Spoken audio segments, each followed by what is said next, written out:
どうも皆さんこんにちは、あきらです。じゃんということで来ました。キヤノン EOS R50V のね、ちょっとね、レビューをお届けできればなと思っております。先日公開しましたドイツの Vlog のね、動画見てくれましたでしょうか。ドイツのね、ドレスデンという街に行ってきて、世界最古のね、クリスマスマーケットをこのね、EOS R50V で撮影してくる。そんなね、企画がキヤノンマーケティングさんとのね、タイアップであったんですけれども、今回ね、この R50V をたくさん使ってきたのでね、それらを踏まえてのね、レビューを行っていきたいなと思っております。で、このね、動画自体はタイアップというわけではありません。これはね、もう僕が勝手にというか、僕がね、作りたくて作ってるだけなので、プロモーション的な意図はないんですけれども、たくさん使ってね、せっかくだったらちょっとこのね、使用感とか、どんなカメラなのかっていうのをご紹介できればなと思って、ちょっとこれをね、別で撮っているといった形になります。結構ね、このカメラすごく安いのでね、10万ちょっとぐらいで買えるので、すごく興味ある方というか、初心者の方にもすごくね、響くカメラになっていますので、ぜひね、最後まで楽しんでいただければなと思っております。というわけで、早速ね、やっていきたいと思うんですけど、まずはこの Canon R50V の立ち位置ですね、どんなポジションのカメラかっていうのをちょっと整理、おさらいしていきたいと思います。まずこの EOS R50V というのは動画向けのエントリーミラーレスカメラとなっているそうです。Canon のね、カメラには動画向けのね、ラインナップとして V シリーズっていうね、モデルがあるんですよ。その中で、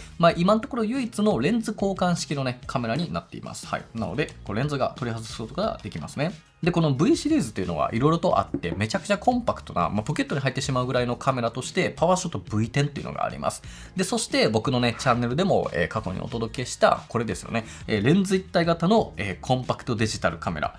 通称コンデジの、パワーショット V1 っていうのがありますね。こっちはね、もうレンズ一体型で、撮ることができないので、もうこのレンズでこのボディを楽しむというものですね。で、こっちがレンズ交換式になるので、それで APS-C センサーを搭載したこの R50V というのね、モデルになっております。で、そんなね、3つの中のこの R50V というのは、もう性能に関してはですね、もう最安値、もう一番ね、その性能に対して安く買えてしまうような、そんなね、モデルかなと思っています。性能だけで言うとね、4K60 フレーム 42210 ビットというね、高品質なね、スローモーションの 4K 撮影が可能だし、それで言って約10万円なんですよ。あんまないですよ、これ。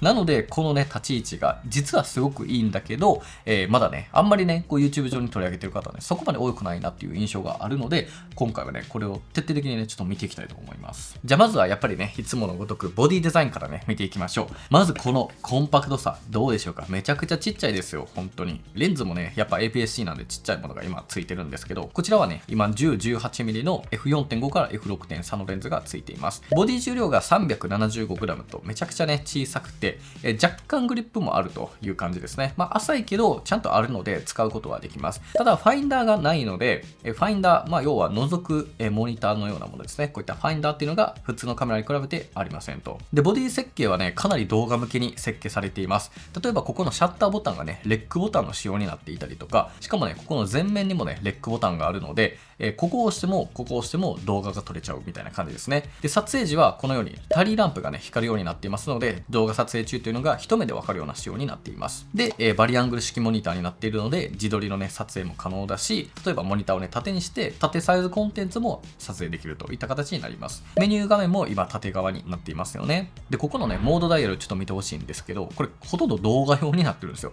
もうほぼほぼ動画撮影前提で作られているようなモードダイヤルになっているっていうところとか、で、あとここにね、瞬時にカラーを変更できるカラーボタンがついていたりだとか、で、上面のここにはね、ライブ配信ボタンがあったりとかで、やっぱ動画向けですよね。っていうのがこのカメラのね、特徴になっています。で、僕のね、推しポイントはここ。グリップ側にね、縦位置のネジ穴があるんですよ。これ切られてることによって、こう縦にね、もう三脚に置けちゃうんですよね。で、しかも UI もね、メニュー画面を縦にできるので、この運用はね、めちゃくちゃやりやすいですよ。なので、ほんとショートコンテンツを撮る方は、めちゃめちゃ適してるカメラだと思います。ただ、一方でメニューボタンですね。ここにメニューボタンというのがあるんですが、これ左側にあるんですよね。なので、メニュー画面を開くときは、左をね、絶対押さないといけない。で、キヤノンのカメラって、こうメニューをね、選択していく中で、ちょっと階層をね、入っていくと、こっからね、もう一個戻りたいなときに、またメニューを押す必要があるんですよね。なので、ちょっとだけここはね、手間だなと感じてはしまいました。僕はね、右手でメニューに入れるカメラの方が慣れているので、使いやすさっていうのがあるんですけど、基本的に操作をね、するときはちょっと両手が必要になるかなといった印象はあります。で、あとダイヤルですね。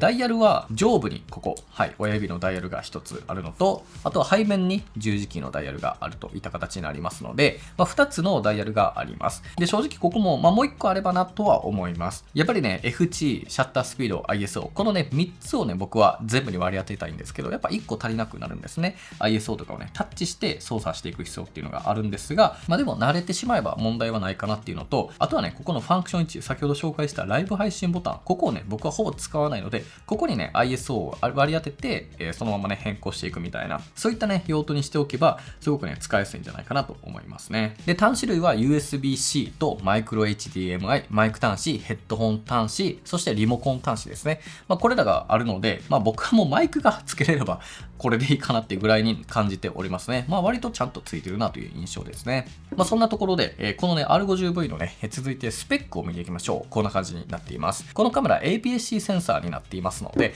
フルサイズセンサーとマイクロフォーサーセンサーの、まあ、間ぐらいのね、大きさになっていますね。で、まあ、このカメラの、ね、センサーっていうのは、センサーのサイズが大きければ大きいほど、まあ、光をね、吸収できるので、背景がボケやすかったり、まあ、暗いところのノイズが少なく撮れたり、まあ、暗いところでも綺麗に撮れるというような特徴があったりします。で、このキヤノンの V1 ですね。こっちの大きさは、まあ、マイクロフォーサーぐらい、まあ、その辺の大きさではあるので、そこよりも大きなセンサーになっているので、やっぱりね、結構背景はちゃんとボケるような印象があります。で、暗いところでもしっかりとね、明るいレンズを使えば、明るく撮ることができますので、もうスマホに比べても全然めちゃくちゃ大きいセンサーになるので、まあ、やっぱりね、ここが楽しめるね、ポイントかなと感じています。で、その肝心の動画撮影も 6K のオーバーサンプリング 4K30p が撮れるんですよ。一応ね、最大はスローモーションで 4K60 フレームも撮れるんですが、4K30p であれば 6K のね、オーバーサンプリング。まあ、要は 6K の画素数を 4K として扱うみたいな感じかなになるので、普通の 4K よりも明らかにね、画素密度があるので、めっちゃ綺麗なんですよ。まあ、今回ね、見ていただいている作例っていうのが、ほとんど 6K のオーバーサンプリング 4K で撮ってるので、まあ、明らかにめっちゃ綺麗なんですよね。で、僕ね、結構どんなレンズを使っても、この解像感を感じることができたので、普通にね、めちゃくちゃ綺麗な 4K でしたね。で、僕がすごくいいなと思うのが C-Log3 の対応ですね。このカメラも、ログ撮影ができるんですが、まあ、ログ撮影っていうのはね、この動画も実はこんな感じでログ撮影をしていて、一旦ね、普通の色に戻すとこんな感じなんですが、そこからカラーグレーディングというね、自分の好きなね、カラーに変えるという、そういったね、アクションを踏むことで、まあ、自由な色のね、表現ができると。そういったね、ことが、まあ、最近のカメラではできるんですが、これがね、この価格のカメラでもしっかり入っていると。で、この Canon Log3、よかった。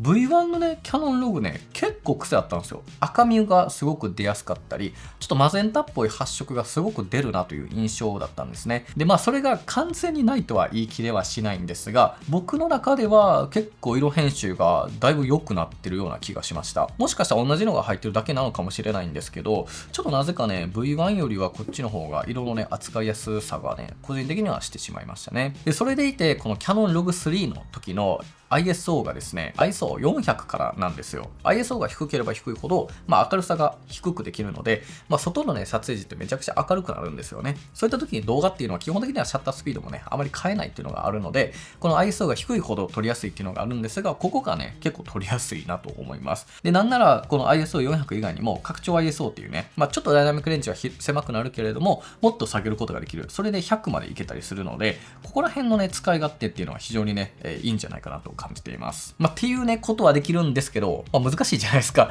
そこで、このカメラの良さとしては、カラーフィルターとかですね。要は、そのまま撮って、編集前提じゃなくても、編集をしなくても楽しめるっていうカラーのね、モードがいくつかあって、まずは14種類のね、カラーフィルターですね。これもね、カラーモードからカラーフィルターをね、選んでいただければ、いろんなね、カラーで撮ることができるんですが、まあ、このね、用意されているカラーも非常にね、バリエーションが多くて、まあ、ちょっとこう、映画っぽいような雰囲気を作りやすかったりとか、あとはシネマレビューですね。まあ、シネスコっていう上下にね、黒っぽい入れて、ちょっとシネマっぽくすることができるんですけど、こういったものも使えたり、あとはスロー&モーションも使えるし、あとはね、美肌モードですね。このね、SCN、スペシャルシーンモードというものにしてあげると、美肌効果をね、使うことができます。まあ、なので、こう、ちょっとね、美肌補正をかけた状態で動画をね、撮ることができる。ここはね、めちゃくちゃいいですよね。ただ一個注意点としては、これね、このモードでしか美肌補正使えませんので、ログ撮影とかではできない。ここはね、まあ、ちょっと、ってとこではあるんですが、こういったモードも用意されています。で、あとはね、オートフォーカス。まあ、このカメラね、デュアルピクセル CMOS AF2 というね、優秀な AF をね、搭載してるんですけれども、まあ、被写体検出ですよね。人物とか動物とか乗り物、これらを認識して、オートフォーカスをね、もう最適に駆動させることができる。で、それらを自動で認識を変えることができるんですよ。まあ、僕の場合はね、愛犬のテリちゃんと、あとはパートナーとか自分を撮りたい。で、両方撮りたいんですよね。そういった時に人物と動物をいちいち切り替えなくても、それぞれを認識してくれるっていうのが僕はね、非常に気に入っているところです。他にもね、商品レビュー AF とか、瞳検出とかね、いろいろとついてるので、オートフォーカスでね、そんなに困ることはないんじゃないかなと、そういった印象がありますね。キヤノンのね、オートフォーカスめちゃくちゃ優秀で、僕、めっちゃ暗いところでね、観覧車とか乗ってたんですけど、ずっとね、超広角で、僕のね、顔をしっかりとピント合わせてくれてたので、こんな暗くてもはっきり効くんだ、みたいな、背景の方が明るかったんですけど、僕のね、暗いシーンで自分のね、顔にもしっかりとピント合わせてね、撮ってくれてたので、ここら辺のね、オートフォーカスは非常にね、優秀だなと感じることができました。で、手ブレ補正ですね。手ブレ補正一応入ってはいるんですけど、ちょっと弱めかなと感じています。手ブレ補正は、3つぐらいあって、まず電子補正ですね。このカメラが電子で手ブレ補正をするっていう、一番ね、強くすることができるものと、あとはレンズの強調補正っていうのがあって、対応しているレンズ、純正のレンズであれば、レンズと一緒にね、強調させて補正することができるので、対応レンズでよりね、効くっていうのがあったりするんですね。で、もう一個自動水平補正っていうものがあって、ちょっと画角がクロップされるんですけど、ちょっと水平を保ちやすくなるみたいな、そういったね、補正のものがあったりします。で、基本的に手ブレ補正をマックスにかけてあげると、結構効くんですよ。それこそね、ちょっと望遠側の 50mm ぐらいでね、ちょっとワークを切っても結構滑らかにいけて、僕ね、いろいろ作例撮ってきてると思うんですけど、これは全部手持ちですから、手持ちでそれなりにね、綺麗に撮ることができてると思うんですね。ただ結構クロップが入ってしまうっていうのが一個欠点と、あとはね、歩き撮りとかでこんにゃく現象っていうね、ちょっと四隅がぐにゃぐにゃしてしまうみたいなのが結構目立つかなとは思います。ソニーとかルミックスのカメラと比べると、ここら辺がね、まだまだ補正がね、弱いなっていう感じがするので、より広角のレンズとかで自撮りをするときとかに、ちょっと四隅がね、ぐにゃぐにゃしてしまうっていうのが、やっぱどうしてもね、ちょっと気にはなってくるかなというのはあるかなと思うので、ここは率直にお伝えしておきます。で、あとね、ローリング現象っていうね、カメラを横に振ったときに、センサーの読み出し速度によって、本来縦のものがちょっと斜めにね、映ってしまうみたいなことがあるんですけど、これもやっぱね、ちょっとすごい目立つカメラではあるかなと思うので、ちょっとね、注意点としてここら辺はお伝えしておきたいと思います。で、熱耐性とバッテリーに関してなんですが、そもそもバッテリーはね、こんな感じの LP-E1 というね、サイズのバッテリーになっています。ちょっとちっちゃい方のね、バッテリーになるので、正直ね、めちゃくちゃ持つわけではないんですよ。ただね、4K30 フレームの撮影で、約50分ぐらいはバッテリーは持ちましたので、3つぐらいあれば、1日ね、十分に撮れるかなとは思うんですけど、20万円ぐらいするカメラではちょっと持たないなという印象はあります。で、熱耐性に関してはちょっとね、真夏には検証できてないんですけど、室内で、長時間撮る分にはあんま切れることは基本的にはなかったので、そんなに、めっちゃビクビクはしなくていいかなとは思いますね。ただ、ちょっとね、過酷な環境下でのテストができてないので、ちょっとね、具体的な言及はちょっと避けておこうかなと思います。はい、という感じで、だいぶと分かってきたと思うんですよ。で、実際の使用感に関してね、もうちょっと後半喋っていこうと思うんですが、その前に、やっぱ気になるのはさ、競合カメラですよね。このカメラが同じ価格帯の各メーカーのものと比べてどう違うのか。これはね、せっかくなんでやりましょう。気になると思うし、僕全部あるんですよ。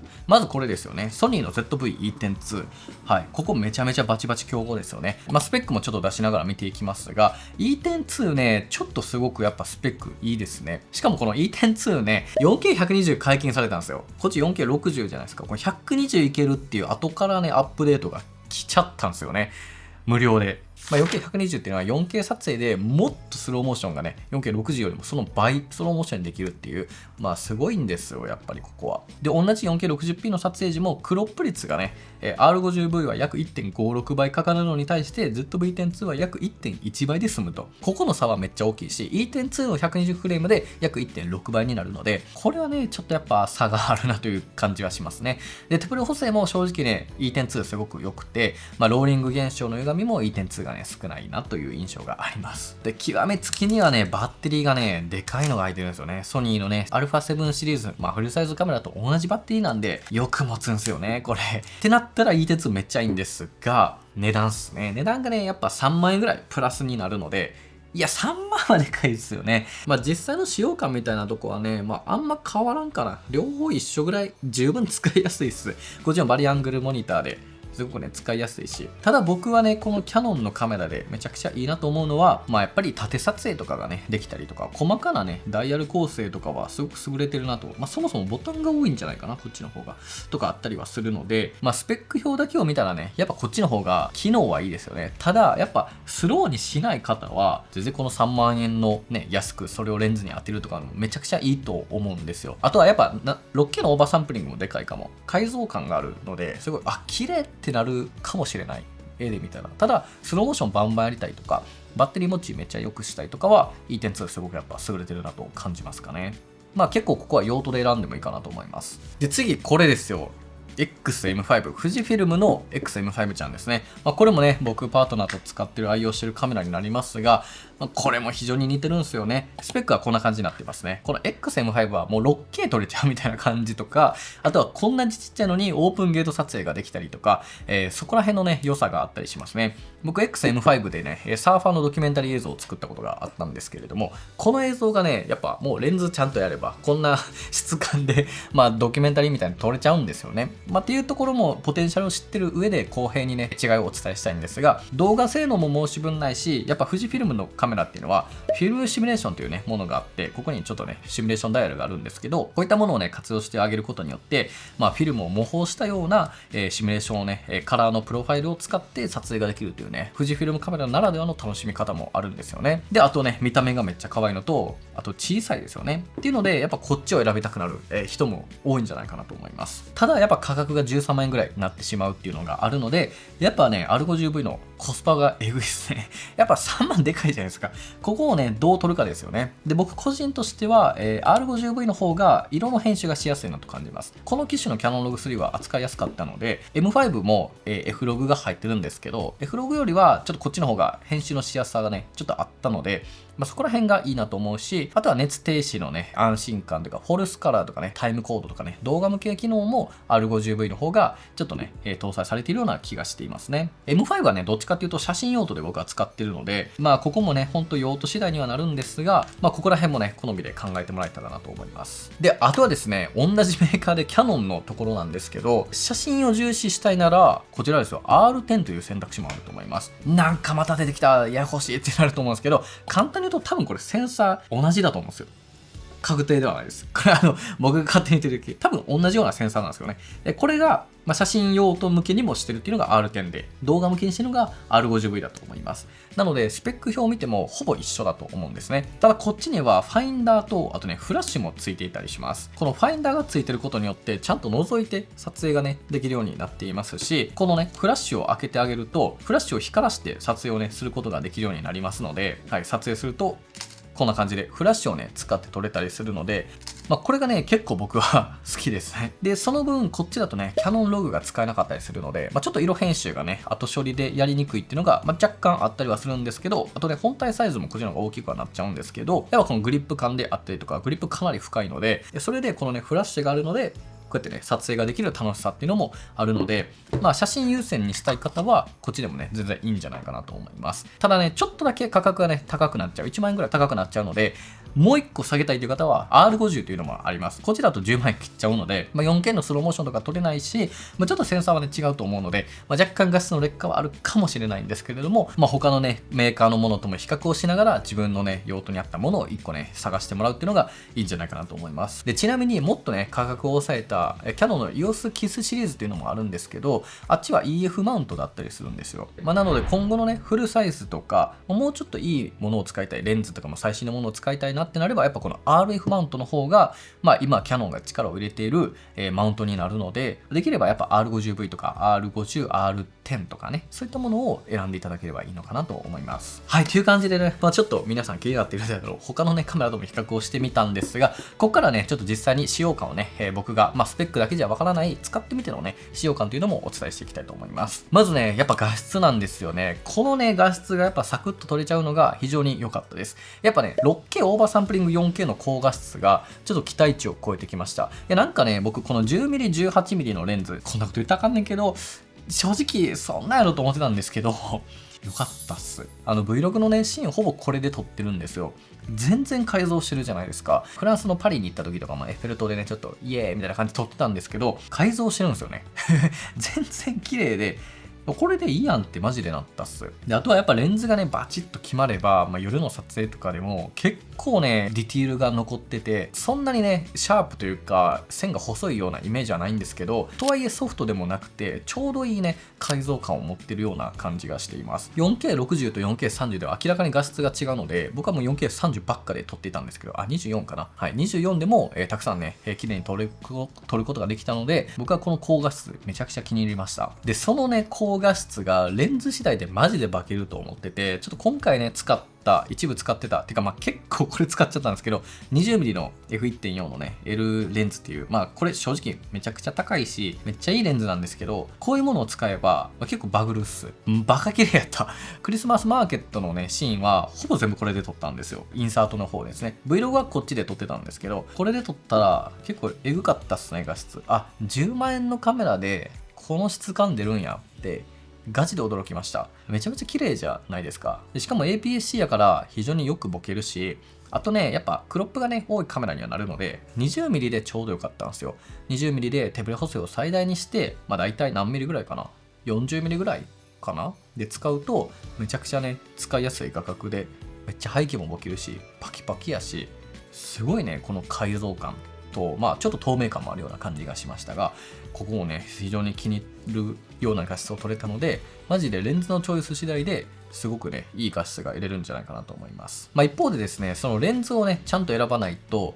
物足りない時も逆にあって、というのもこの 10mm18mm で F4.5 から 6.3 なんですよね。暗いんですよね。これでちょっと正直心配でVlog 撮ってたんですけど、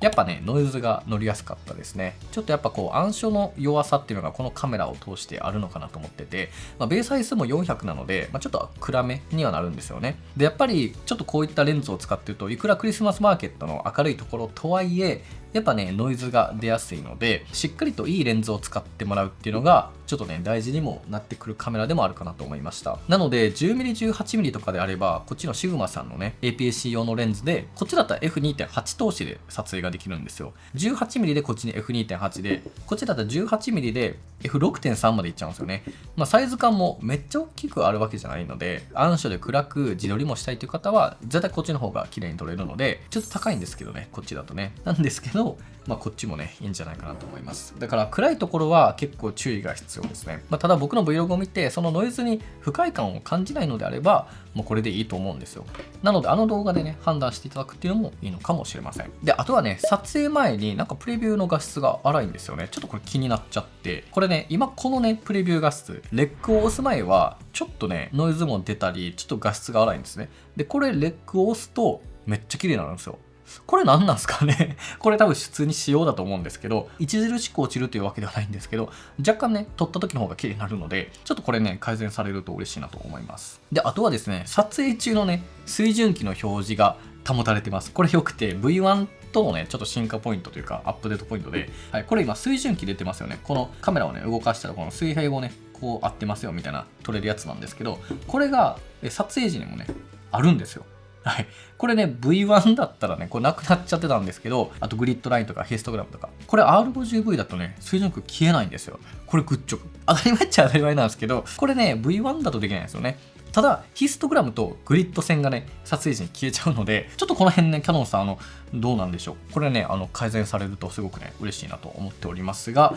水準器消えないのがね、非常に僕は使いやすかったですね。で、あとはね、シンプルに僕がね、めちゃくちゃいいなと思うのが、モニターの表示の多さですよ。このさ、情報量めっちゃ多くないですか？こんだけ出せてたら、ほぼ完結するんですよね。大体ここで大体の情報があるので、キヤノンのカメラは大体こういった UI というか、表示になってると思うんですけど、画質設定であったりとか、ISO シャッターとかはもちろんだし、何分撮れる手ブレ補正設定とか、マイクのゲインとか、基本的にはね、全部見えるようになっています。で、一応ね、インフォボタンをね、押せば、ここでね、表示の並びも切り替えれるので、どれぐらい出したいかも選べるっていうのも非常にいいところですね。ただ一方でちょっと画質の設定のね、変更が若干面倒なカメラでもあるかなと感じました。これ多分キヤノンのカメラなんですけど、まず解像度を選んでから、その解像度に対応しているフレームレートを選ぶというようなね、そういうシステムになってるんですよ。若干これがね、最初つかめないっていうのがね、多分あると思います。他社から乗り換えた人とか。ちょっとね、この解像度設定っていうのが、そうね、もうちょい広がるといいかなとは感じはしましたね。はい、という感じでいかがだったでしょうか。結構ね、ほんと率直にね、使用感をね、お伝えさせていただきました。正直ね、僕ね、普段から何十万円というカメラ、もうね、100万円近くのカメラ使ってるので、やっぱ僕目線でね、ちょっと見ちゃうと課題点というか、今後の期待っていうところもどうしても出てきちゃうような気はします。ただ、このカメラの購入をね、売ってる方が、じゃあその 4K60 フレーム頻繁に撮りますかとか、こんな解像度の設定そこまで必要ですかとか聞かれたら、そうでもないよなと思うんですよ。大体の人が 4K のね、24フレーム、30フレームでも十分だと思うので、あくまでね、一意見として参考にしてもらいたいなと思いますし、僕的にはね、今回のレンズチョイスもすごく良かったなと思ってて、実際にね、見ていただいた作例たちは、レンズ次第でこんなにもね、素晴らしいものを撮れると、そういったポテンシャルを持ってるカメラではあるので、じゃあ実際にね、僕が使っていたレンズとか、おすすめのレンズっていうのをここからね、紹介できればなと思っております。まず1本、とりあえずね、ベストレンズを選びたいならこれかなと思います。シグマの 18-50mm のズームレンズですね。これね、驚異の F2.8 同士なんですよ。各ね、メーカー用のレンズマウントがそれぞれ展開されていますが、RF マウントももちろんあるといった形ですね。これの良さはね、やっぱこのコンパクトさですよね。めちゃくちゃ小さいですよ。わずか 300g になっているし、最大までズームを伸ばしてもこれぐらいの伸び率ですね。めっちゃちっちゃいですよね。マジでコンパクトで F2.8 結構バグりますよね、これ。純正のね、同じ画角のものよりも、F2.8 で絶対に明るく撮ることができて、やっぱシグマのね、描写力っていうものをね、担保されているので、やっぱね、選べるならこれがいいんじゃないかなと思いますね。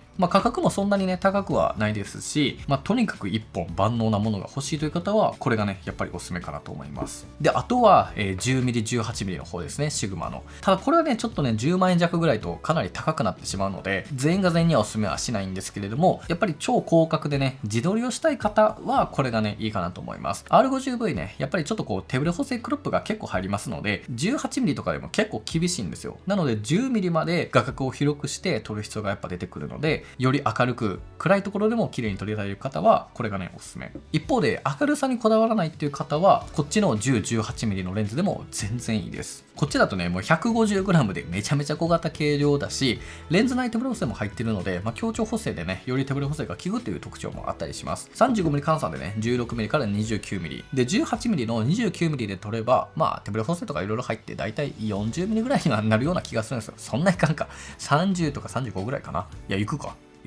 うん。それぐらいの画角帯で撮ることができて、僕は結構使いやすいのと思います。ただ、その時 F6.3 なんで、バカ暗いんで、ちょっとね、これ、選ぶ人はね、注意は必要ではあるんですが、でも画質は結構ね、驚くぐらい良かったので、僕はね、これ一番ギャップがあったというか、一番ね、想定外のレンズだったなと感じています。で、あとはこれですね、RF55-210mm の F5 から F7.1。これサイズ換算で88から 336mm ぐらい。なので、これどういった用途でいいかというと、運動会とかですね、遠くのお子さんを撮りたい、遠くのペットを撮りたいっていう用途にめちゃくちゃマッチすると思います。やっぱスマホとかではね、なかなかここまでの望遠って撮れないので、やっぱりカメラの光学技術を使って撮るという意味ですごくね、お勧めしやすいものですね。価格もね、5万円ぐらいで買えますし、あとレンズ内手ブレ補正がね、4.5 段分あります。だから他のレンズよりも手ブレ補正がね、強いという傾向がありますので、割とね、長玉であったとしても撮りやすさっていうのがあるので、非常にね、用途としてはお勧めできるレンズになっています。ただね、やっぱこれもめちゃ暗いので、なるべく夜は使わないようにね、した方が、ブレも防げて、ノイズも防げてっていうので、昼間にね、使うにはすごくいいんじゃないかなと思います。っていう感じで、いろいろとあるんですけど、あとね、コンパクトな単焦点として、キヤノンのカメラってね、フルサイズ用のもので F1.8 シリーズの単焦点レンズっていうのがたくさんあったりします。こういったレンズですね。これ 50mm F1.8STM というね、僕もこれ買ったんですけど、これね、28,000円とかで買います。普通にめちゃめちゃ画質も綺麗で、RF マウント専用のね、ものになってるんですけど、こういった F1.8 シリーズっていうのが、他で言うと 35mm F1.8 とか、24mm F1.8 とか、結構いろいろあるんですよね。で、これはフルサイズ用のレンズになるので、基本的にはフルサイズのカメラで、使いやすいんですが、これね、APS-C カメラでも使うことができます。こんな感じでね、問題なく使えて、全然ね、シャッターを切ることができますので、やっぱりぱりね、スマホとはね、違ったものを撮りたいという方は、こういったレンズもおすすめです。で、僕がね、最後使ったこの 20mmF1.4。これはね、もうちょっと高いんで、おすすめはやっぱできないんですけど、レンズね、ちょっといいの買うとやっぱこれなんか撮れちゃうんですよね。結構ね、僕ずっと言ってるんですけど、カメラよりもレンズの方が画質は変わると。カメラのセンサーはね、もうとんでもなくポテンシャルをね、もう全部持ってるんで、あとはどういったレンズを選ぶかで本当に変わりますので、まあこれはね、ちょっと25万円ぐらいしてしまう、めちゃくちゃ高いレンズではあるんですが、ただ、やっぱ出てくる画質えぐいじゃないですか。この綺麗さの映画のようなシーンをね、このレンズ1本でほとんどが撮れてしまうと。普通に気軽に旅行で撮っているだけで、こんな作品のようなものが撮れちゃうっていうものになるので、おすすめはしませんが、こういったレンズもあるんだなと。今後のね、ステップアップ的なところでも検討してもらえたらいいかなと思います。はい、ということで皆さんいかがだったでしょうか。今回ね、この R50V をね、いろいろとね、機会をいただいて使用もしてきたので、今回ね、レビューをね、お届けさせていただきました。まとめとしては、非常にね、高画質なカメラですし、キヤノンのカメラっていうのは、ステップアップしやすいっていうのがね、何よりもいいところだと思います。例えば、KISS シリーズとか、こういった R50V とかから入って、例えば R8 とかフルサイズカメラにステップアップしたり、R6-3 とかね、R5 とか R1 とかね、もっともっと上位クラスのモデルまで幅広く全部展開されているので、ライトなね、入り口から始めて、レンズだったりとか、カメラボディっていうのを、よりね、また自分のね、用途とかニーズとか、自分の経験値に合わせてステップアップできるっていうところもね、楽しみ方だと思うので、動画撮影用カメラが欲しいなと、で、10万円ぐらいで買えたらいいなと思ってた方には、すごくね、お勧めできる一台かなと思っております。一方で、ソニーのカメラに比べてちょっとね、物足りないところっていうのもやっぱりあったのはお伝えした通りだったりはするので、よりね、ハイスペックを求めるなら、ZV-10-2 とか、そういったものの方がいいかもしれませんが、自分がどういった使い方をしたいかっていうところで、最終的にはね、判断していただければいいんじゃないかなと思っております。っていう感じかな。結構ね、サクッと作るつもりがね、ボリュームが増えてしまったかと思うんですけれども、今回はね、この R50V をレビューさせていただきました。ぜひね、この動画が参考になった、役に立ったよっていう方は、ぜひグッドボタンとチャンネル登録の方もよろしくお願いいたします。そして僕たちはね、ビジュアルパークというオンラインショップをやっていて、ここではね、ダヴィンチリゾルドの専用プラグインであったりとか、各カメラに合わせたね、カラーのプリセットやラット、そういったものをね、展開しているので、ぜひ見てみてください。で、あとはね、このパワーショット V1 のね、サンプル写真とかサンプルデータっていうものもね、無料でダウンロードすることができるようにしていますので、この V1 とのね、違いもね、知りたい方は、こちらもね、チェックしていただければなと思っております。ぜひね、V1 のレビュー動画もまだ見ていない方は、ぜひ見てもらえたらと思います。ということで、皆さん最後までご視聴いただきありがとうございました。ではまた次回の動画でお会いしましょう。バイバイ。